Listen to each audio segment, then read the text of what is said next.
चतुर्थ अध्याय त्रिविध रोग विशेष विज्ञानीय। त्रिविध रोग विशेष विज्ञानीय कई बार क्वेश्चन जो है इस अध्याय से नाम से ही आता है। त्रिविध रोग विशेष विज्ञान क्या क्या है?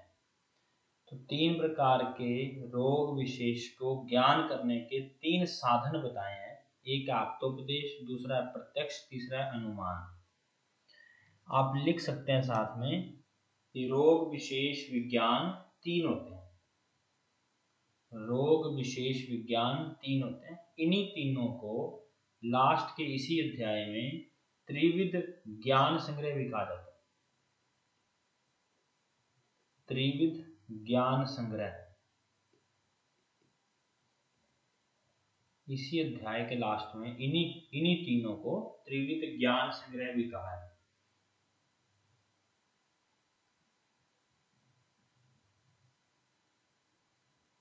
रोग ज्ञान उपाय पूछें, अगर रोग ज्ञान उपाय इस तरीके से पूछें तब निदान पंचक माना जाता है। निदान पंचक, रोग ज्ञान उपाय जो है निदान पंचक। सुश्रुत ने रोग को ज्ञान करने के लिए पंचेंद्रिय प्लस 6 प्रकार से बोला। 6 प्रकार से रोगों का ज्ञान किया जाता है। पंच इंद्रियों से प्लस एक प्रश्न से। पंच इंद्रियां और एक प्रश्न से। सबसे पहले आप्तोपदेश। आप्त तत्र आप्तोपदेश नाम आप्त वचन। आप्त अवितर्क स्मृति विभाग विदो निष्प्रीत्य उपताप दर्शिनश। क्वेश्चन एक बार क्वेश्चन आया था, निष्प्रीत्य उपताप दर्शिनश मतलब जिनके जो वाक्य होते हैं वो बिना राग द्वेष के होते हैं, इसमें कोई बाधा नहीं होती, निष्प्रत्यनीक नहीं होता, कोई ऑब्जेक्शन नहीं लग सकता। आप्तोपदेश आपको पता है, हमने सूत्र में भी पढ़ा है, आप्त वचन होते हैं, कोई क्वेश्चन नहीं होता। ये बिना तर्क और स्मृति के वाणी होती है, मतलब स्मृति पूर्वक होती है, अस्मृति और अविभागवित होता है, इसमें कोई तर्क नहीं होता, उसे आप्तोपदेश कहते हैं। नेक्स्ट है प्रत्यक्ष। प्रत्यक्षम तु खलु तद्धितम स्व इंद्रिया मनसम चोपलब्धते। जो अपनी इंद्रिय और मन द्वारा उपलब्धित है या स्वगम्य है उसे प्रत्यक्ष कहते हैं। अनुमान खलु तर्को युक्त्यपेक्षा। अनुमान जो है सिंपल क्वेश्चन बन सकता है, अनुमान किसकी उपेक्षा करता है? युक्ति की उपेक्षा करता है। चरक विमान 8 में अनुमान नाम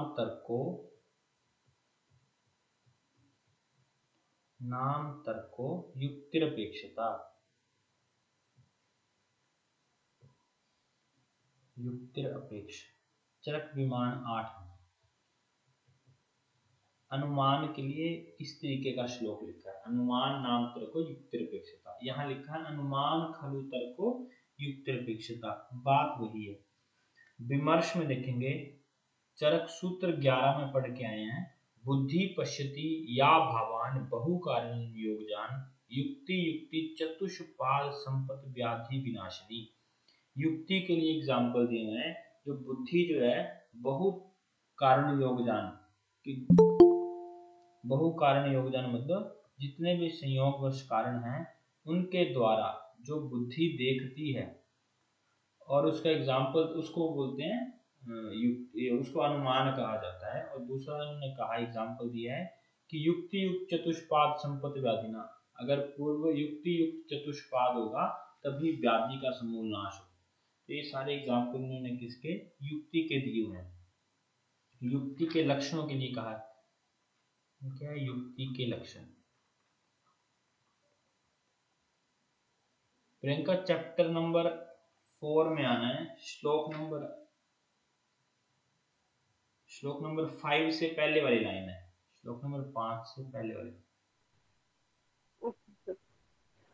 नेक्स्ट है तीनों साधनों में रोग निश्चयात्मक ज्ञान से लिखा, न ही ज्ञान अविवेन कृत्स्नेन ज्ञेय ज्ञान उत्पद्यते।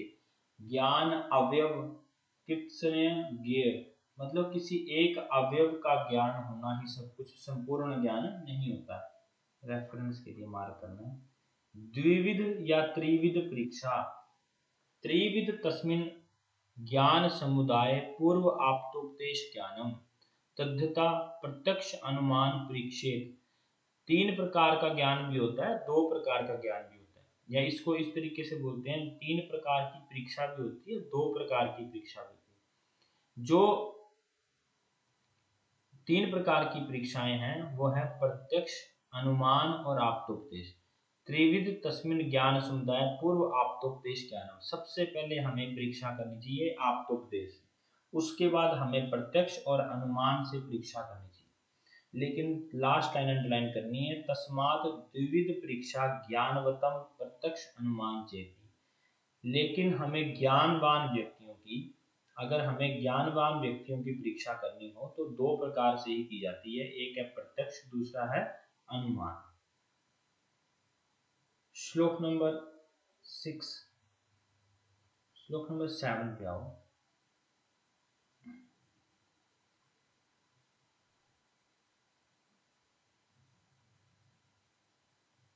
प्रत्यक्ष परीक्षा के लिए लिखते हैं, सर्वन इंद्रिया अर्थ आतुर शीर्गतान परीक्षित अन्यंतर रस ज्ञान। सब कुछ जो है प्रत्यक्ष ज्ञान से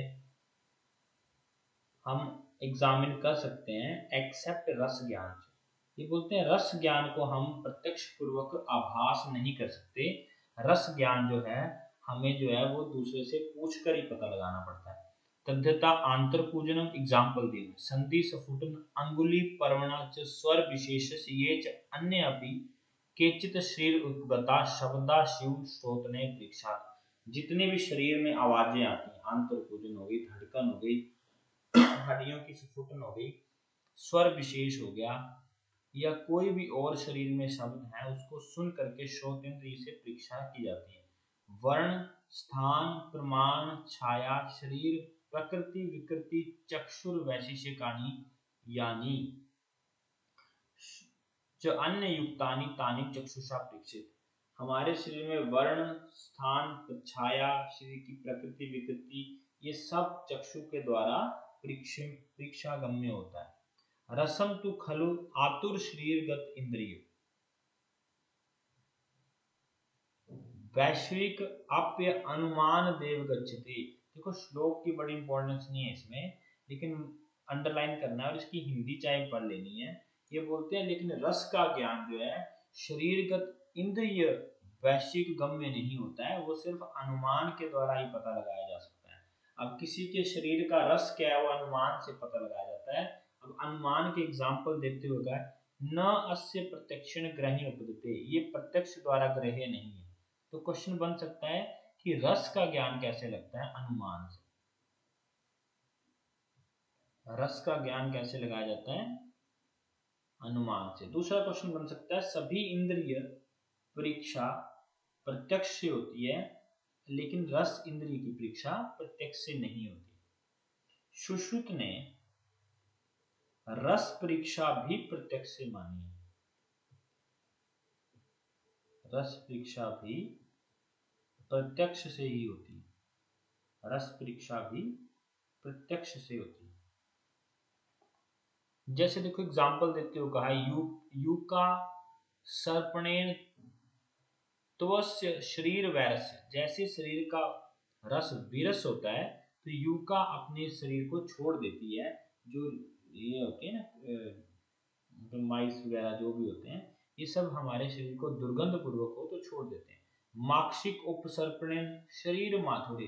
दूसरा एग्जाम्पल दिया, अगर शरीर मधुर होगा तो मक्खियां आकर के बैठने शुरू हो जाती हैं। तीसरा एग्जाम्पल देते हुए कहते हैं लोहित पित्त संदेह तु किमम धारी लोहितम लोहित पित्त वेति स्व काक भक्षण। अगर लोहित पित्त का संदेह हो तो लोहित पित्त को, उस रक्त पित्त को किसी चीज में रख करके कुत्ते और कौवे को डालना चाहिए खाने को, उससे परीक्षा की जाती है ये शुद्ध रक्त है या अशुद्ध रक्त है। तो ये सारी परीक्षाएं कैसी है अनुमान गम्य है। गंधस्तु खलु सर्व शरीरगतस्तु प्राकृत वैकृतिकानि घ्राणेन परीक्षित। गंध कैसी है शरीर से, ये भी गंध उसकी परीक्षा की जाती है घ्राण इंद्रिय से। गंध का कैसा है उसकी परीक्षा घ्राण इंद्रिय से की जाती है। लास्ट है स्पर्शनम च पाणिनाम प्रकृति विकृति युक्तानि प्रत्यक्ष अनुमान एक देश उपशिष्यते परीक्षण उत्तम। लास्ट परीक्षा है स्पर्शन परीक्षा। ये पाणिना हाथों से किसी चीज को टच करके प्राकृतिक है विकृतिक है ये स्पर्श करके पता लगाया जा सकता है। और इसको अंडरलाइन छोड़ दो। ये जो है इस तरीके की परीक्षाएं जो है बताई गई प्रत्यक्ष अनुमान एक देश उपशिष्यते, इसको अंडरलाइन करने की जरूरत नहीं है। पीछे से स्पर्श करके जो है वो प्राकृतिक और विकृतिक स्पर्श का पता लगाया जा सकता है। आप्तोपदेश में या आप्तोपदेश को एतिहा भी कहा जाता है। एतिहा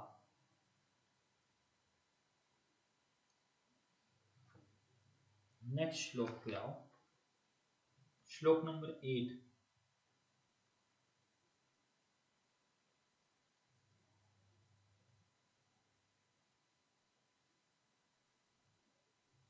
श्लोक नंबर 8 पे आना है।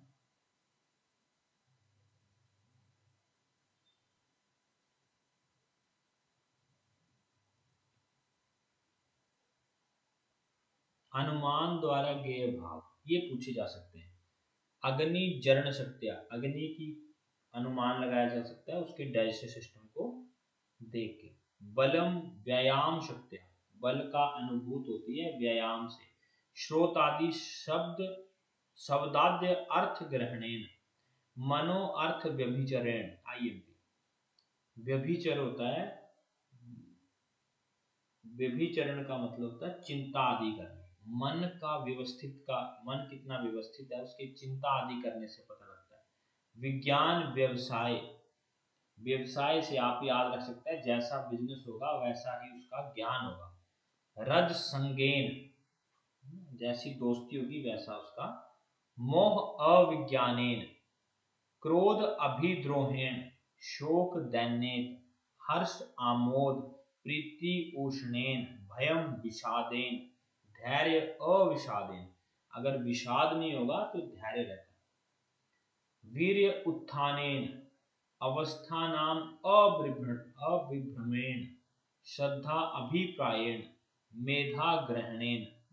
बुद्धि जैसे कितनी जिसकी अच्छी है जितना अच्छा ग्रहण करता है। संज्ञा नाम ग्रहणेन स्मृति स्मरणेन ही अपत्र प्रणेन। ही होता है लज्जा आना या शर्म के भागी होना। अपत्र प्रणेन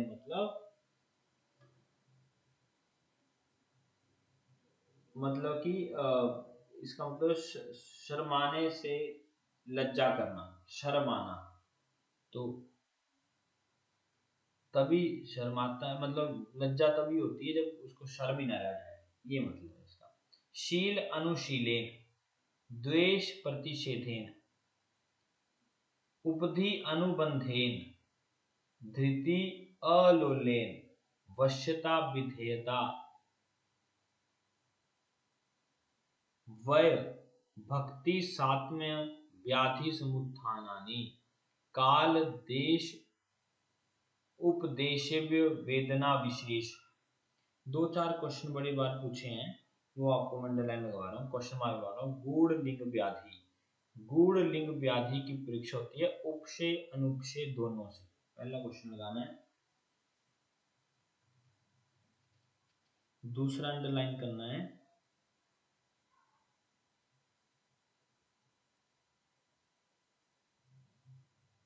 दोष प्रमाण विशेष अपचार विशेषण आयु क्षय अरिष्टे उपस्थित श्रेष्ठतम कल्याण अभिनिवेश। अगला क्वेश्चन मार्क लगाना है अमलम सत्व अविकारेण। अमलम सत्व अविकारेण।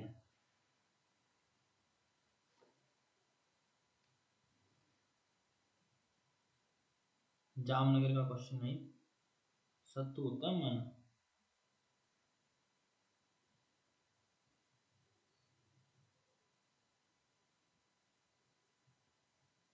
अगर मन जो है वो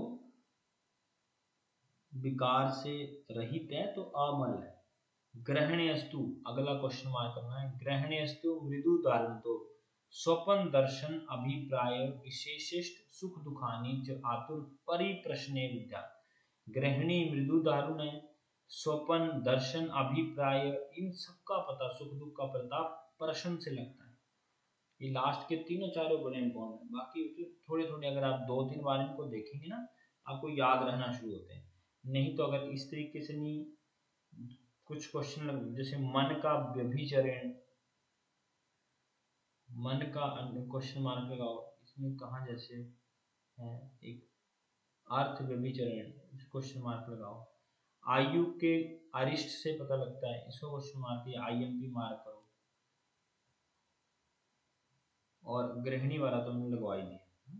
गूढ़लिंग व्याधि का, ये तो आपको याद ही होना चाहिए, बाकी आप 2-4 बार पढ़ते हैं ना तो आपको याद होना शुरू होता है। जैसे कोई भी पकड़ ले, जैसे वीर्य है, उत्थानेन मतलब पराक्रम, पराक्रम से उसके वीर्य का पता लगता है।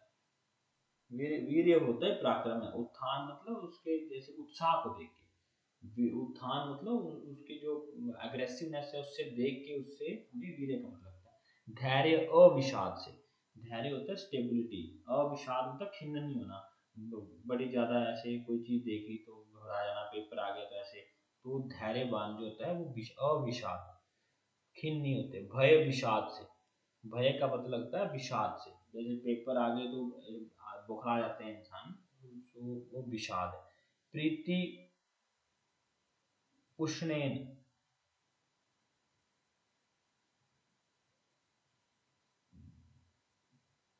इसका मतलब होता है, ये ना तोषणेन लिखा है, इसको संतोष करो फिर याद रहेगा। प्रीति संतोषेन, संतोष से प्रियता, संतोष से प्रीति का पता लगता है। इसको तोषेण भी लिखा होगा क्वेश्चन में, तब भी आपने संतोषेण पढ़ना है, फिर आपको याद आएगा प्रीति, प्रीति से संतोष। हर्ष से आमोद, प्रसन्नता जो है वो आमोद से मिलती है। प्रसन्नता का, आमोद का मतलब भी प्रसन्न होना ही होता है। हर्ष से आमोद का पता लगता है, प्रसन्नता से हर्ष का पता लगता है। शोक से दीनता का, काम क्रोध से अभिद्रोह का, मोह से अविज्ञान का, रज से संग का, विज्ञान का व्यवसाय से। 1-2 बार पढ़ेंगे जरूर याद होगा। श्लोक नंबर 12 पे आओ। श्लोक नंबर 12, ज्ञान बुद्धि प्रदीपेन यो न विशति तत्वितम आतुरस्य अंतरात्म न स रोग चिकित्सितम। ज्ञान बुद्धि प्रदीपेन न विशति तत्वित, रेफरेंस की लाइन है कि अगर कोई तत्वित ज्ञानी जो है बुद्धि प्रदीपन के लिए आतुर के अंतरात्मा में जाकर के उसका रोग का निश्चयात्मक करना चाहिए। किसी रोगी का ज्ञान जो है उसकी अंतरात्मा में जाकर के, अंतरात्मा में प्रवेश करके मनोदिशा को जान के, मतलब उसकी चिकित्सा जो है, जो जान पाता है वही ज्ञान बुद्धि प्रदीपन होता है, सही चिकित्सा के बारे में बताया जाता है। नेक्स्ट श्लोक नंबर 13, त्रिविध ज्ञान संग्रह। त्रिविध ज्ञान संग्रह किसे कहा जाता है? आप्तोपदेश, अनुमान और प्रत्यक्ष। आप्तोपदेश, प्रत्यक्ष और अनुमान, तीनों को ही त्रिविध रोग विज्ञान है, उन्हीं को ही त्रिविध ज्ञान संग्रह भी कहा जाता है। नेक्स्ट चैप्टर पे आओ।